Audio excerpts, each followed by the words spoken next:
নমস্কার বন্ধুরা, অ্যাগ্রোবার্ড এন্টারপ্রাইজে আপনাদের স্বাগত জানাই। আজ আমরা এসেছি কোচবিহার ডিস্ট্রিক্ট চিলাখানা এরিয়ার সুব্রত দাস ভাইয়ের ফার্মে।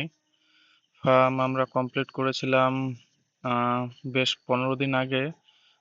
ভাইয়ের চিক্স নেওয়া হয়েছে, তাই আজ ভিজিটে আসলাম। দেখি, আজ সকালে চিক্স প্লেসমেন্ট হয়েছে। আহ, ভাইয়ের ফার্মের সাইজ হলো 110 ফিট লম্বা, 24 ফিট চওড়া। কুলিং প্যাড দেওয়া রয়েছে 12টি, এক্সস্ট ফ্যান 54 ইঞ্চের দুটা। ফার্মটা রান হচ্ছে সিঙ্গেল ফেজে। এই যে দেখুন বন্ধুরা, চিক্স সকালে দিয়ে গেছে, এখনো ফিড আসেনি। আসবে হয়তো ফিড কিছুক্ষণের মধ্যে, ফিড এখনো দেওয়া হয়নি। চিক্স অ্যাক্টিভ রয়েছে। দিনের বেলার সময় ব্রুডারের দরকার নেই, গরমের সময়ের লট। ভুসি ইউজ করা হয়েছে কাঠের গুঁড়ো।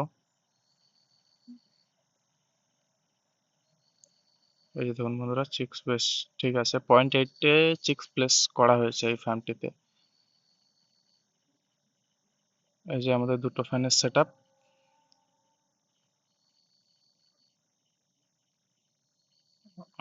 3 পয়েন্টের এলএনটি প্যানেল, সিঙ্গেল ফেজের কানেকশন, ভোল্টেজ রয়েছে 240। তো বন্ধুরা, ভিডিও আজকের মতো এখানে শেষ করতে চাচ্ছি। ভিডিও ভালো লেগে থাকলে সাবস্ক্রাইব করে পাশে থাকবেন বন্ধুরা। আর কম বাজেটে ইসি ফার্মের যে কোনো রূপ ইকুইপমেন্ট পেতে হলে নিচে দেওয়া নাম্বারে আমাদের সাথে যোগাযোগ করতে পারেন বন্ধুরা। ধন্যবাদ।